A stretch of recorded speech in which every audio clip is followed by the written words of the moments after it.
Yeah. Am I live? Who even knows? Yes. Am I? Yes.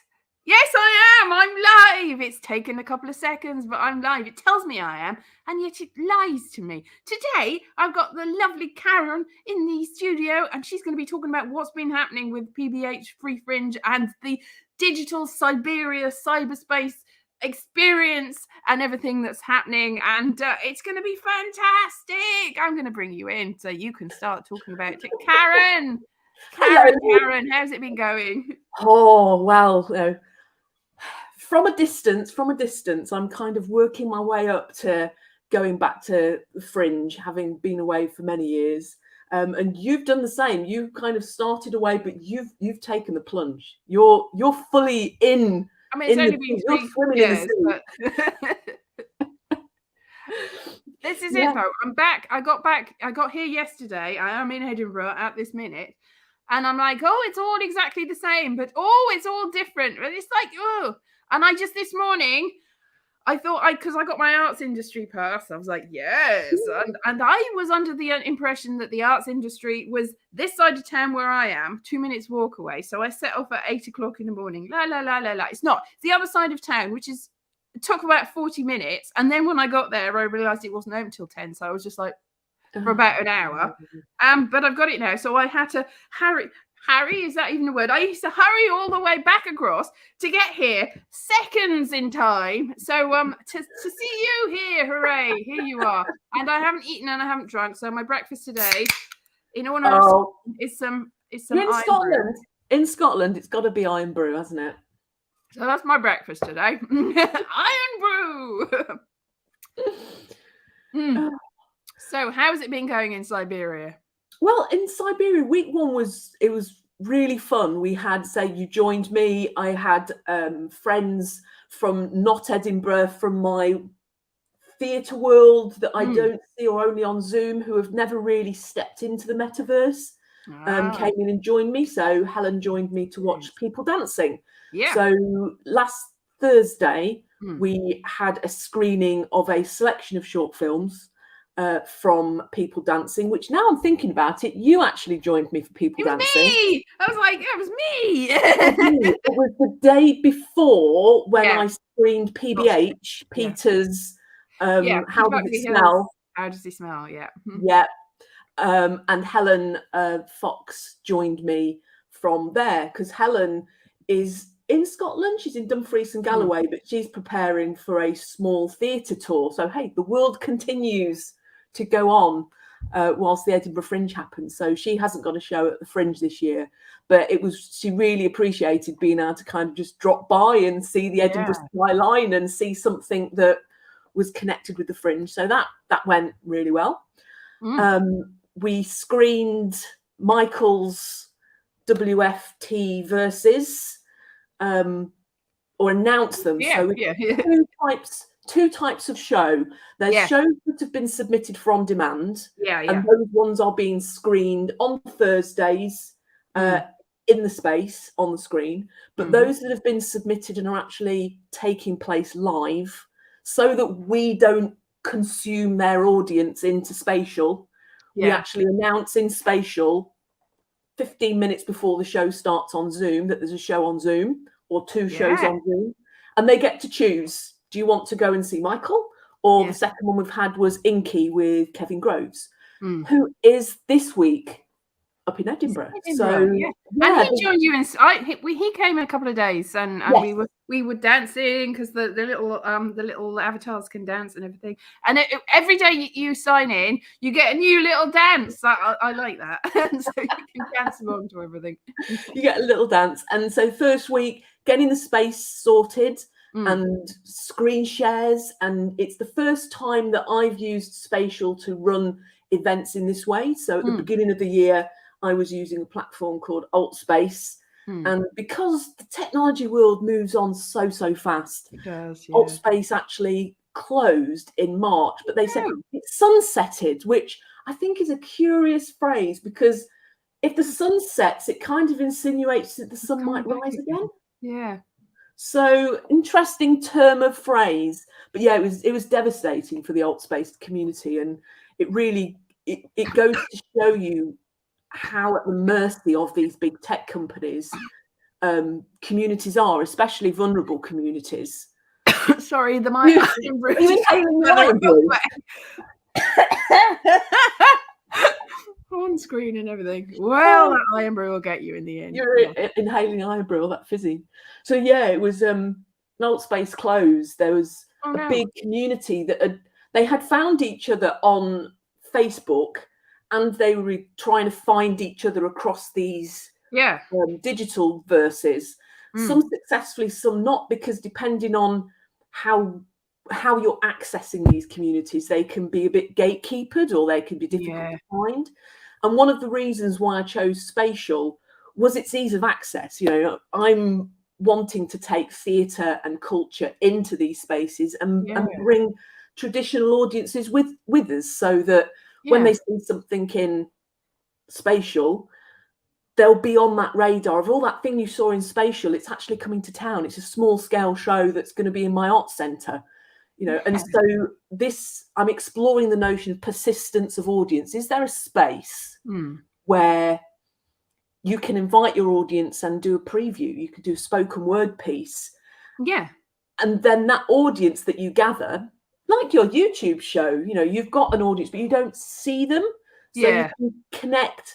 This notion of hybrid, people talk a lot about hybrid since COVID. But actually, COVID is a strange thing. It was a very strange thing. Yeah. Hybrid is like the word immersive. Hybrid is something that's thrown out that kind of is trying to talk about two audiences existing simultaneously. And actually, if you're in the digital audience of a hybrid event, you don't care about the physical. You want it to work for you digitally. Yeah. And if you're in the physical, you don't want a hybrid, you want the full physical experience. Yeah, but the events organisers and the producers, they have to exist in both worlds. So I've been exploring with meta spaces how you make tribrid, you know, which is you're in physical space, digital Zoom. So a lot of the taking work into the virtual spaces tends to use a studio like StreamYard or YouTube or Zoom as an intermediary studio space. So you can have people joining on Zoom if that's what they're comfortable in, or they can come and walk around the meta space, or they can go to the physical space. Should we look at it? Let's look at it. Let's see. Shall we look at it? Up to look like the top of Calton Hill, haven't you, in Edinburgh? Yeah. So I will. Like we're in Twitch or something. Look, we're in like a little video. La la la. We're gonna shoot the frogs. So I don't know what possible game shooting the frogs would involve. I don't know where I'm going with that. But look. So you've set it up so it's like floating in the car park in Calton Hill. So look, you can see the vista. And if you sort of tip over it, can you like see over? So let's see. So that's at the top of Calton Hill, but you can sort of peer over and see bits of Edinburgh and Leith, and that's car park. That's so exciting. and so Dan, who does all of the graphics and stuff for me, he didn't like the car park. So being the artist he is, he decided that there had to be grass down there. So all right, well, that's good because you've plonked yourself in the middle and made a whole new thing. And the thing is about Edinburgh, it's ever changing, and I'm sure that there probably is some sort of thing that says you're not supposed to plonk a building down overnight. But that's the beauty of virtual space, is that they don't know that we've plonked a building down in the middle of their car park and grassed it over. I mean, a lot of the augmented reality things that are happening at the moment, you can do pop-up augmented reality art where you can put like Pokemon but created independently, where you can put something in a space and you can anchor it geographically, and then when you shine your phone up to it, you can see the object that you placed there. So I think there's some really interesting opportunities around the Edinburgh Fringe to Pokemon Go, gamify Edinburgh. It's like, oh look, if you go to this show, you get a new, can't do Pokemon because that'd be copyright. We can get a new little icon. PBH dancing about. I'm not sure you'd be happy about that, but this time. So last week, as I say, we just had the building and the skybox. Yeah. And then this week I've got to the point where it's like, well, let's do a bit of promotion and see Yeah. what sort of assets need building. Because coming to the Fringe, you've got all the things of marketing a usual show, but you've only got a very tight window in which to work out who the people are. And if you just go to the Fringe once a year, or, you know, in this case, you know, digitally once a year, let me see if I can. And then what we've been doing is screening on the inside over the Cyberia logo, your good self. Yes, so, I've been inside that space and also in the sky. Yes. And then this week we've got, as on Friday, we've got Halidonto doing a scratch screening of his street opera called Sanctum Cyborgia, which has been in work in progress for a few months. This is one of his sculptures. I was going to say, that's new. Wow, look at that. So we've got, like, it's an art installation as well. So so he's do a lot of things that you can't necessarily do when you're just live in the Fringe. I mean, you can't really plonk that down and go, look, it is. We could do sculptures. We could do a different sculpture exhibition each week. Yeah. Add to it, and these are a couple of his pictures. Nice. In just before Christmas, in Cyberia, in Alt Space, he had an exhibition. So the pieces that are inside, which are the Biomorph series, which are in the corridor, which you can go and have a look in there, as I say, down in the corridor. Oh, there's more in the corridor. Wow, so, this is more since I've been there. Yeah. So, and as I say, little plaque on the wall of his little bit of information about the artist, and then on Tuesday. We've got Cyber Salon, who Cyber Salon is their venue. They commissioned the space. Yeah. This is, you go to 39 Whitfield Street at the junction of Whitfield Street and Scala Street, you will see this building, which is currently a restaurant, but it was the very first internet cafe in 1994. And so they're going to be here this Tuesday talking about the 20th anniversary, it was the 30th anniversary of Mosaic, the first internet browser, which a few of them were involved in its inception and were there right from the beginning. It's the great thing about the Cyber Salon community is a lot of them have been with this kind of technology, you know, since it was a dial-up modem. Following Tuesday, so which is the 22nd, is Cyber Salon again on the Tuesday, but it's going to be a book launch of Stephen Orum's Extracting Humanity. So he had a book launch in London last week, and then he's going to come into Cyber Salon and do a live reading. So he's going to read an extract from that. We'll have a chat about AI. We've got a few bits about AI that we're screening because the community's got quite a diverse opinion on whether AI is good, bad, dangerous, horrific, utopian, dystopian. So really, really good conversations like that, I hope, are going to take place. And then the two events that we've got to come up. Oh, this is as you come into the space, you've got a little bit of, you know, an introduction. And there's a photo there. The first one is actually an archived photo of what the building looked like. Oh, right. Then there's what we initially created in Blender. And then there's a group of us sat on the bar. Oh, that's cool. Yeah. So, and then the next event, which is taking place in here this afternoon from 2 till 4, is Producers Pool. So I'm going to leave here now.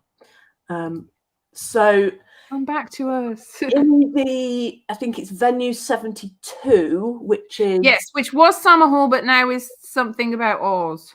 Yes, House of Oz. House of Oz, celebrating Australia culture and arts. And that's going to be the venue this afternoon from 2 till 4. You say that, but they've got like Korean and Finnish and Danish and Canadian there as well. So it's not purely Australian stuff. No, I think they might be there, not in Edinburgh as well. I think they're based there out of Edinburgh. So I think they've probably widened their horizons for their Fringe. But that's the place that Producers Pool are going to meet. And Producers Pool is led by Chris Grady, who is a producer and marketer, quite well known in that independent artist sphere. Oh, wow. And so producers that are up in Edinburgh are going to come together and just have a chat and a coffee where they don't normally have a chance. And we're going to do a parallel event in Cyberia. So there's people who are in the US. We have to say there's people who have been working with Chris from Korea. So there's been a South Korean musical theatre trip that he's been out and worked with South Korean artists and producers to take the musical theatre knowledge and working practice from the UK out to other countries. Cool. So he did Saudi Arabia as well at the end of last year. So yeah, especially musical theatre, there's a lot of musical theatre producers. So that is coming together to use it for networking, connecting. So that's going to be interesting. So yeah, this is good, because I mean, you've got all the artists communities and the digital and tech communities coming together, and there's sometimes a disconnect. It's nice to get the same different type of people in the same space doing, coming together as a community. Yes, I mean, it's very Renaissance, isn't it, for science and arts and maths to all be one thing. This is why I think one of the categories for the Fringe is science and rationalism, which that's always and I think it is important that art and culture, science and maths, there's a lot of talk about STEM, but actually STEAM is the thing that we need to be looking at: science, technology, education, art and maths. Yes. And what does art mean? People have spent millennia discussing what is art. What is it? Whatever you say it is. Universally celebrated and mocked. Exactly. But you can't live without it. That's it. A lot of the people that really discount art still they consume quite a lot of media that is actually art. And they don't acknowledge that. It's just strange. It's difficult, isn't it? Because without art, we don't really make sense of anything else. I mean, it's through pictures and language and music and imagery that we understand the world around us. And if we didn't have that dialogue, we would understand less. And I think the more people immerse themselves in art and culture, even if it's, going to a pub, if there wasn't music playing, they're very dead spaces. I mean, one of the things with the Cyberia is that there isn't a channel in which I can play a white noise track. So when you go in there, it is dead silent. And it is something that does disconnect you from reality. And, we've said jokingly, are we living in a construct? Are we living in a computer simulation? And as I say, and if it is, it's a perfect one. And I always found it quite funny with the Matrix, where when they explained the Matrix and that it was perfect, but no one believed it. So the reason why they put weirdness in and horrible people is because it's the only way that humans will buy the lie. And that's becoming more and more true than ever. And I think conspiracy theories, stem from this, is the need and the desire to talk about the what if. Yeah, that's true. You've got me like suddenly this is an existential crisis, because I'm like, white noise. That's right. White noise is always present in real life. And if I can hear electricity sometimes and it sounds like white, oh no, we're definitely in a constructive reality. It's all the electricity making the noise. That's what it is. Tinnitus is actually proof.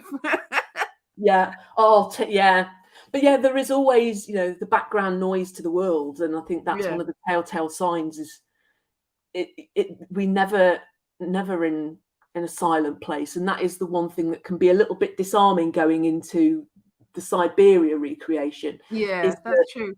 You know, it's... I knew a sound editor once, won awards and everything, and they said that one thing that they always used to go around is making sure there was a clock in the background, because it was in the days when there was always a clock ticking in the background, and that's not something that you would have these days so often. I mean, it's quite distracting if somebody does have a clock. You're like, yeah, I mean, there was a really lovely augmented reality experience that I was introduced to, and it took place on mobile phone, and they created it during COVID.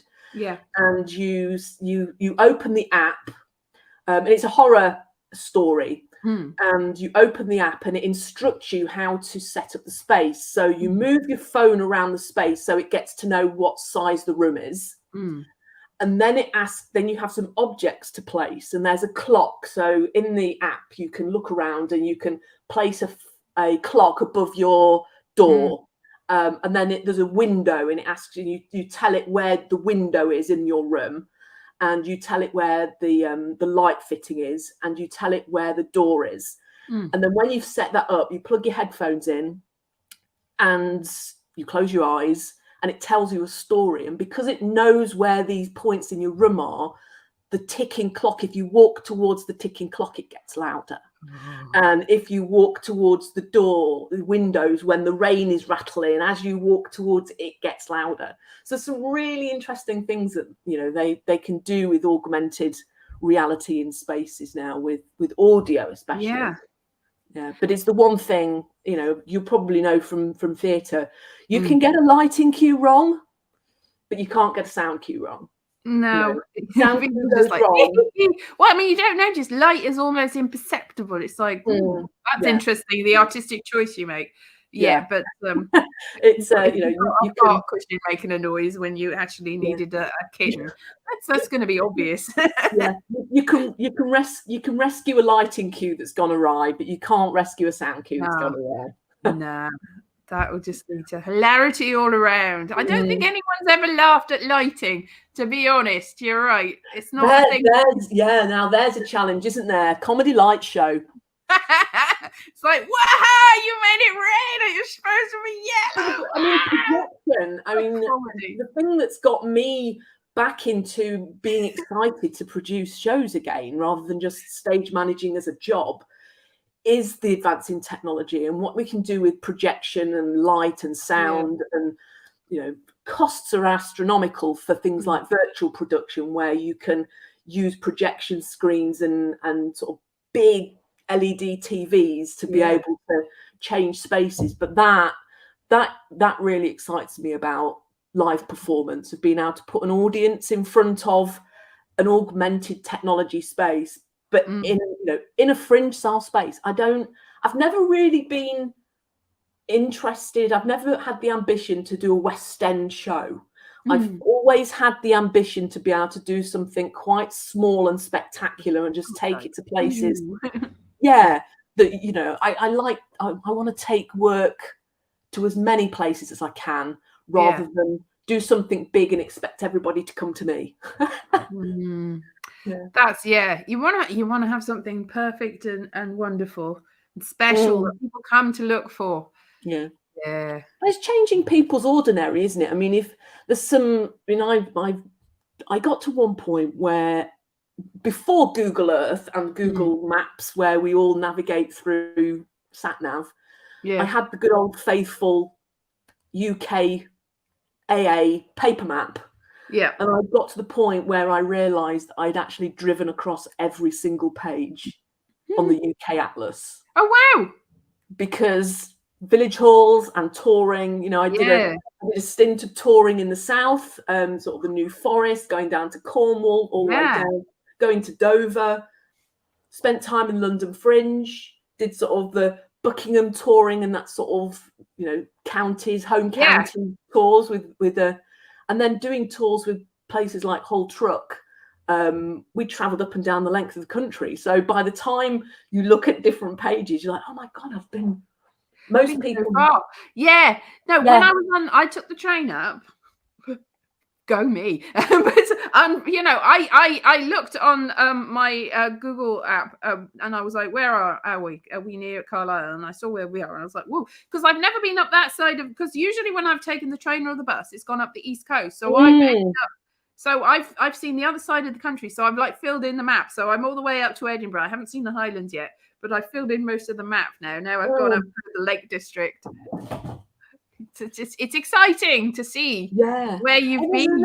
It's going north to south. You've got that east from London, and from Bristol, if you go up the west coast. So east to west, not too bad in the UK, but getting anywhere that's off the beaten track is just a nightmare. No, there was a big thing in the news. You probably didn't. I don't know whether it went to the English news, but Mark Dreyford said that it would be a terrible travesty if there was a road connecting the north and south of Wales, because apparently it would ruin the scenery. But though it would be very useful. I mean, yes, it would be a travesty in that you don't want to go through a mountain, but then trains. They should make more trains. They don't have to do that then. Trains. I think it's one of the important things about technology as it advances as a social community platform is for people to be able to meet. Because as you say, Wales is a classic example. It's really hard if people are trying to network industrially in terms of theatre industry in the south of Wales, and then there's a group of people in North Wales, enabling those two groups to meet and connect and exchange, sort of difficult, ways of campaigning within the country is really tricky. But that's where these spaces come in. They're not sold as these kind of social meeting spaces, and I think the people that create them are desperately trying to find ways to monetize them, as big companies do. I suppose social meetups, unless it's a cafe or a bar, a lot of those spaces make their money through the sale of food and drink. And I suppose without having food and drink as a component in these digital social spaces, how do they make their money? Well, I mean, if they have little tags so that you can buy merch and stuff, then you've physically got that merch by going to that space, and the only way that you can get it. Or I mean, I know NTFs have got a bad rap because they are silly, but you can get. Some people like little pictures that they spent loads of money on. You can. Especially if it is linked to actual physical merch, so you've got a little picture and something. I think that's why NFTs. NFTs have gone a bit. Did I say NTFs the first time? I thought it was something national theatre merch of some kind. Yes, national theatre merch. No, NFTs. NTFs. What the hell? NFTs. Yeah, they. I think they would work an awful lot better if you had something. At the same time as you got the stupid picture of the cat. This platform does have a connectivity. A lot of social virtual online spaces do have an NFT blockchain layer, but everything's gone very quiet. I'd worked on a project with the University of Nottingham's Mixed Reality Lab to create in fact, potentially bring this to Edinburgh next year for PBH. It's a map that goes on the wall, and you're asked, where have you come from? And you zoom in on the map because it's a touch screen, and you touch where you've come from. And all of those markers work behind the scenes to create you a little picture that at the end of the day shows you, the organisers, what that audience looked like. Puts it into a little piece of artwork, and then you get a piece of artwork that you can sell as merch.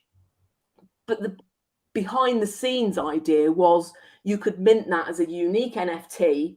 And then the venue would get residuals on it. So if you sell NFTs, you will always get money if it's sold again. And that mechanism of blockchain has always really interested me, especially for theatre, where you do a show once, you might sell some merch, but then it never happens again. But if there's a marker in digital world that says this happened, this is the assets, and if you want to buy it, you can.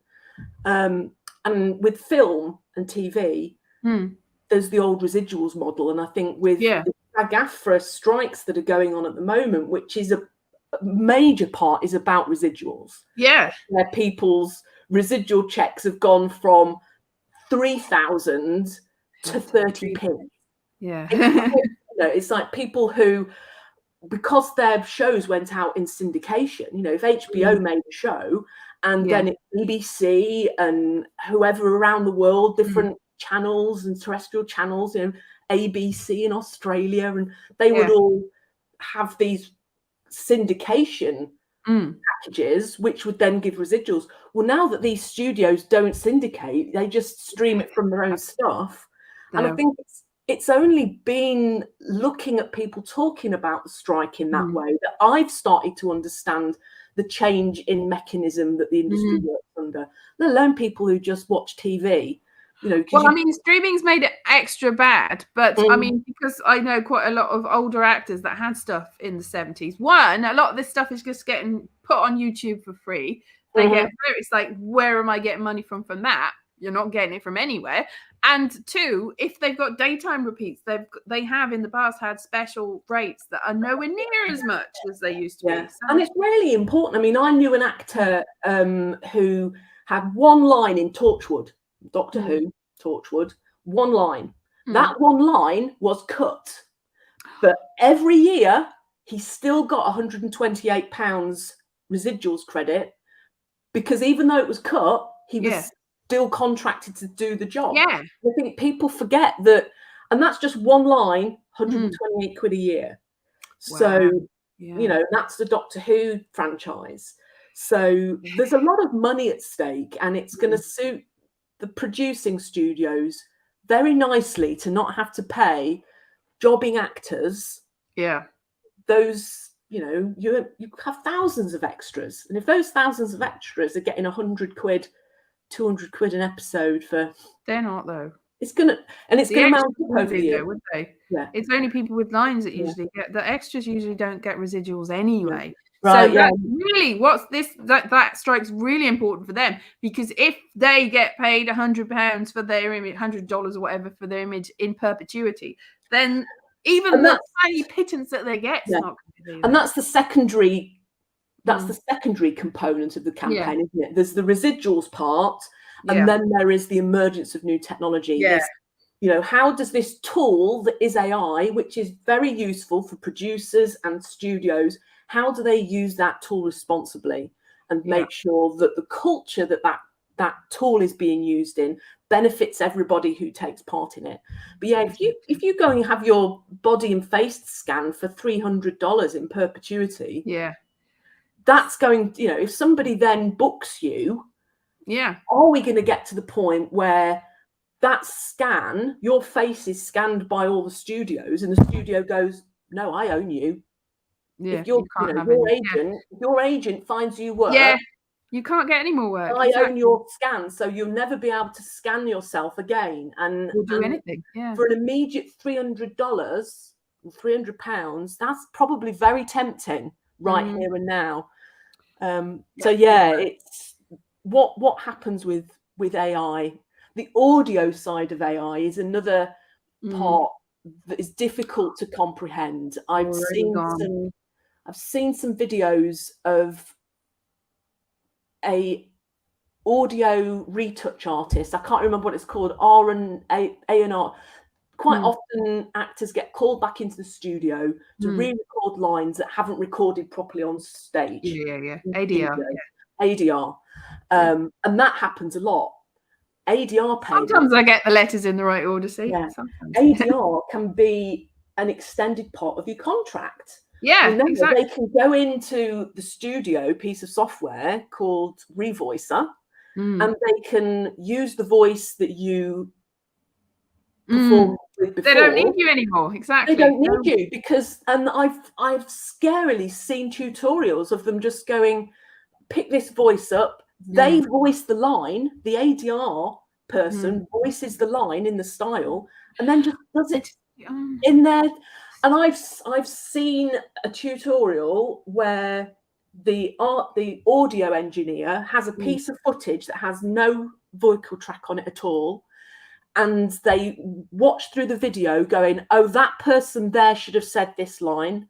They say those lines, and then it's voiced as if the person did it. So you could watch a film and go, I didn't have a line. Yeah. I should have been paid for that line. Because you don't have to pay background artists. It's the same way. So yeah, I think there's some dangerous precedents that could be happening. Yeah, they need to sort it out quickly. Yeah. But I mean, I did ask somebody said it would be funny. I've said this before. It would be funny if AI, if you ask Chat GPT, is that the right way around? How to solve the crisis. So I asked it, and it did, and it had very sensible things that, you know, about legislation and respect. And it's like, yes, you've eaten yourself now. We don't need you anymore, Chat GPT. Go away. I mean, Chat GPT is, you know, as a dyslexic, I mean, we talk about swapping our letters around. I mean, it can be a tool, you know, and Chat GPT, I have to say, has been fundamental to me being able to move forward in expressing myself. I mean, there is a press release that's out for the Free Fringe for the Cyberia, and it was only because I could kind of brain dump into ChatGPT and said, this is what I'm doing, and I'm going to do this, and this is supposed to happen, and I really want people to experience this, and it'd be great if this would happen, and this person's going to be on Wednesday, and I just told it that and said, please take this and put it into a press release. Yeah, see, I mean, that's the ideal thing. If you've got stuff that you have controlled the input, and then as soon as you've got the output, it gets rid of your input and doesn't use it to train anybody else's input. Yeah, and I think the trouble is, it is loads of people's copyrighted material. The other part, most definitely, however, with my ethos of using ChatGPT, is that using it for fundraising and potentially to write arts council applications, I would like to be in a position to have funding to be able to employ a copywriter who might make best use of their time using ChatGPT. I have no desire to market and do my press releases, and I want someone else to do it. Can't afford it. I would want somebody that doesn't need ChatGPT, to be honest. I mean, it's like a great home tool, or if you don't have the funds to pay anyone, and you never would. But I think if you've got the funds to pay anyone, then you have to pay someone that has learned the skills the old-fashioned hard way. And they're important skills, and that's the next line of conversation is coders are using ChatGPT to fix bits of code. They're being asked to do tasks by their studio to fix a problem or a bug. They're using ChatGPT to frame and write code for them, which they then look at and go, that's brilliant. It would have taken them a long time to type it out. ChatGPT can do it in seconds. Yeah, but it's like a screwdriver. Who then learns to code? Who teaches the next generation of coders? What happens? And I have seen that people, AI that's based on AI and keeps just like using AI as a reference, it just turns into a nightmare. It's like, there are some articles about that at the moment of what AI generated art fed by AI is starting to look like. And also the cost. I mean, I think it was yesterday I saw an article that actually ChatGPT 3 probably is going to go bankrupt, or is going to, because the servers just cost so much money. I mean, we forget about that behind the scenes. And then I say we've not even touched on tech poverty in terms of, you know, not having those things. With spatial, you can access through a browser, but there's a lot of these technologies of immersive experiences that there's a different world that exists, that layer, which I think which exists in the Fringe as well. The different layers of perception. Different layers of perception, isn't there? Because I know when I go to London and you go on the front and you go on the tube, and you always go on the tube, you know where to walk, where to get on, where to get off. You can kind of surf the London Underground and avoid the main stuff. And I think a similar thing happens in Edinburgh, but it's those different layers. So you're up in Edinburgh. Yeah. You've now gone full force plunge. What different layers are you perceiving in Edinburgh? How many layers Already are I there? have, because I went into the arts industry office, which disturbingly it said on the board, there was like a thing saying, well done to our AI team for the first week. And I went, is this being run by AI? And they went, that's art industry. It's like, you idiot. Like, anyway, there was a big queue because I messed up and I had to wait an ages. But I was overhearing somebody who's like a big comedy agent, and they were talking about what they wanted out of it. And it's like, who do you want to see? We want to see the big names. What sort of people that you can recognize from their voices on TV? Yes, that's all they'd come from. So don't expect this big comedy agents to come spotting you from afar, because they are not here for that. The irony is, a lot of those voices that are well known in comedy started as unknowns at the Fringe. Like, not interested. If you're not already big, then they are not interested in you. You've got the big four. Is it big four or big five sort of venues? Big five now, might even big six. I'm a voyeur of the Edinburgh Fringe this year, because I am there, but I'm not there. And it has meant that I have been exposed to social media harassment of everything from photos of people going, we've got sold out, and there's a sold out Fringe board I didn't know existed. And if you're on the sold out Fringe board, so there's people photographing themselves.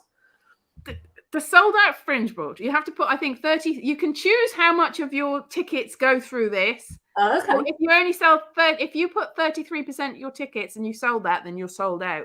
But unfortunately, what somebody said is some of the free or the pay what you want or whatever have put themselves through that, and and because of the way that they work, it's like pay in advance or pay as you go with them. I mean, there's a different model to the free Fringe, which is you go and see it, and if you appreciate it, then you give money. And if you're too poor to, then it's fine, whatever, and give what you think. But there's some that have got partially pay in advance and partially pay when you get there. And they have found that the Fringe office is not helping them, because they've been listed as being a sold out show when they're not a sold out show. They're relying on people to come. So people are going, I didn't come to you because I thought you were sold out. So that's double-edged sword. So if you're sold out, laurels, but what you don't get is necessarily a full audience when you thought so that's the laurels mechanism, isn't it? So when you see the laurels, like at the film festival, because you've sold out through that mechanism, through that process, and you've sold out. You put one ticket and it sells, then you're sold out, because that's the ticket that you put.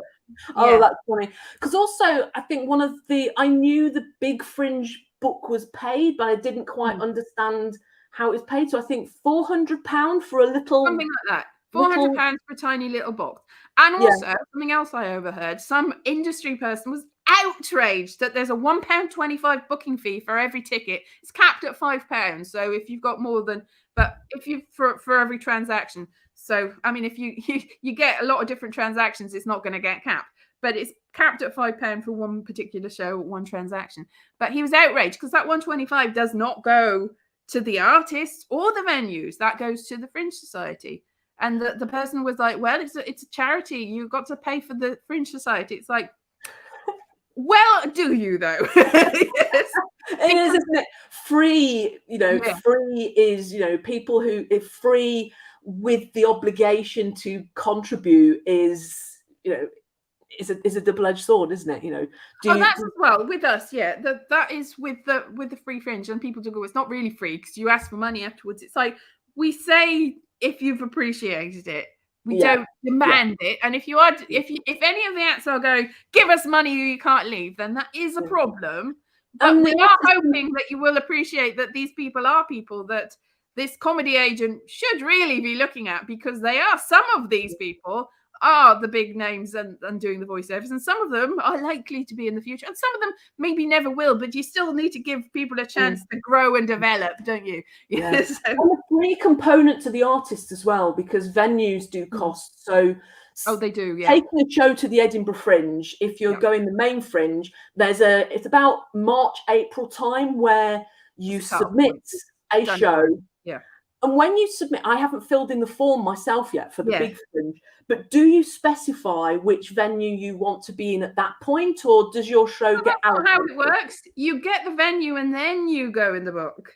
You don't. No, I mean at the beginning of the venue. back at the beginning in March, April time, where you go, oh, I'm going to the Fringe, and you tell the Fringe that you're going to attend, how do you get allocated to venues?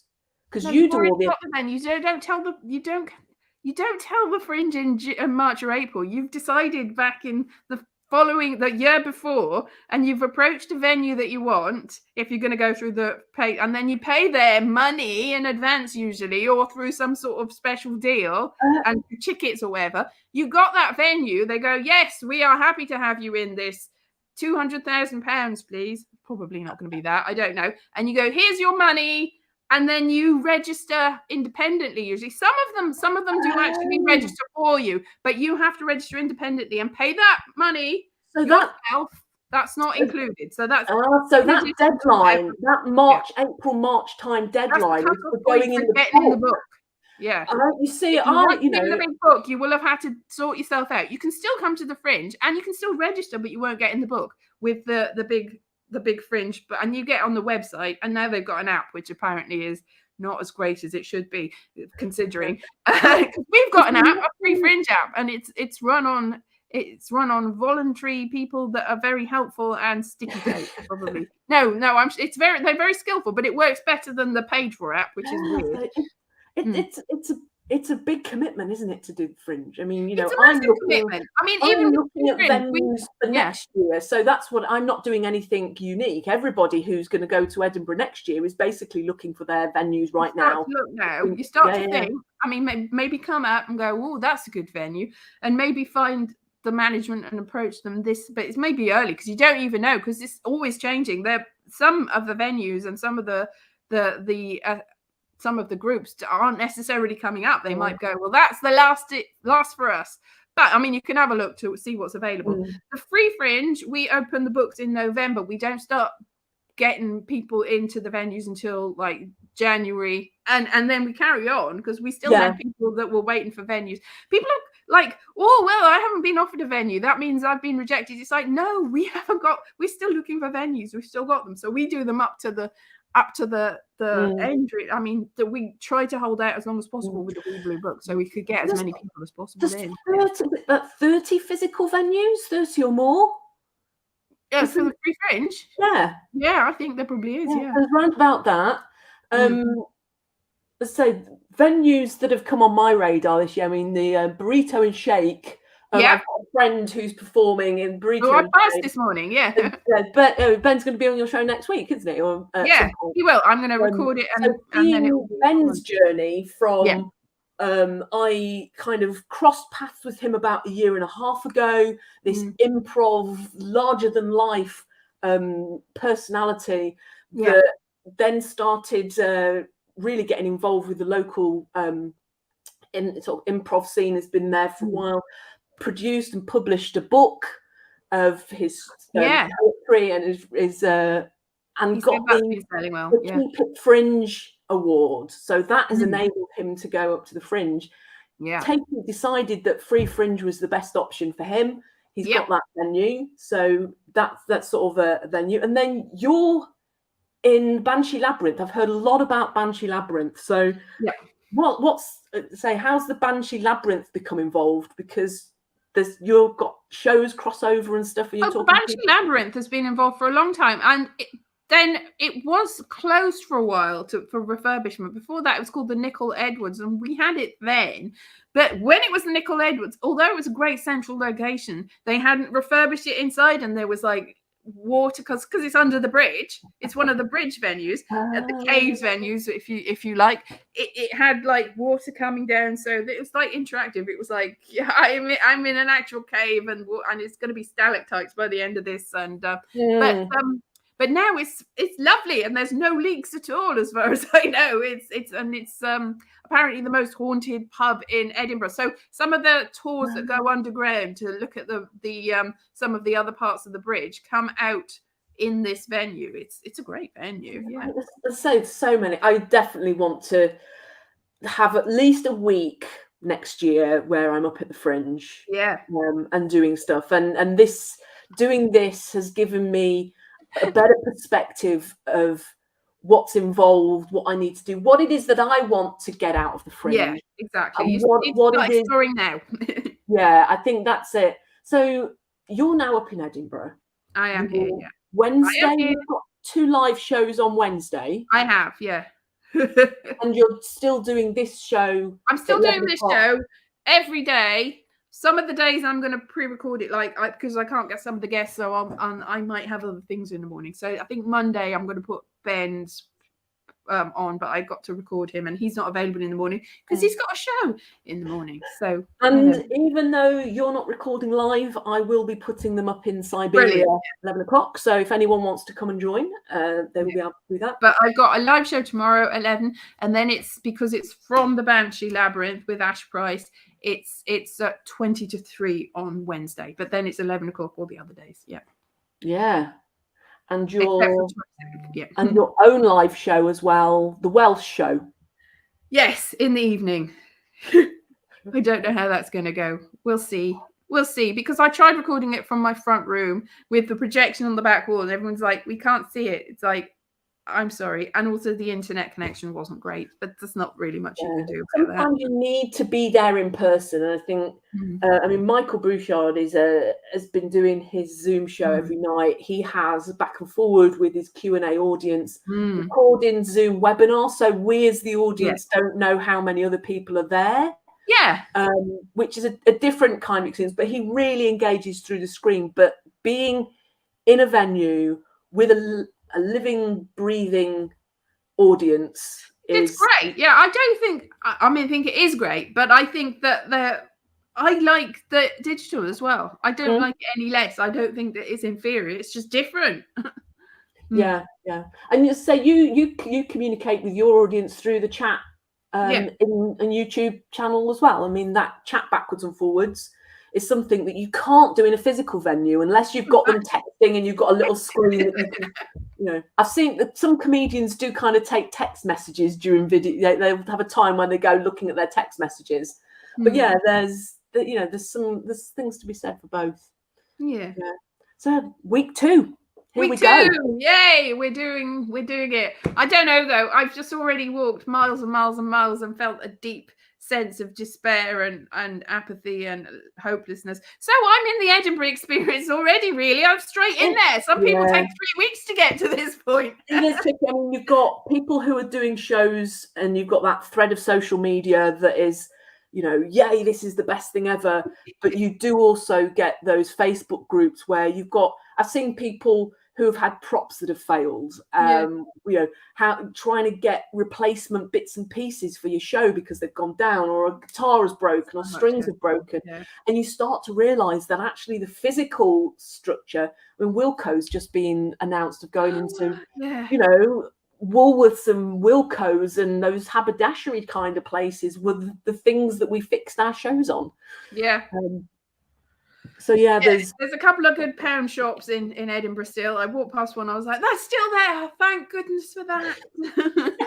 It is, isn't it? It's, if you're planning your shows and you're not sure what you're doing at a certain point, finding those flyers and considering going and seeing these shows, or going onto social media and finding that, I think it's Bums on Seats is a Facebook group that's popped up of people who are saying, I really need, we've got reviewers coming tonight, but we might not have an audience. We want people. There's that sense of despair and delight that ripples through social media. It did occur to me that I am so already like, what's the point? I suppose it's only up from here, really. Anything could happen. That's what I like about it. Don't expect it. Get a couple of people. Well, I know you.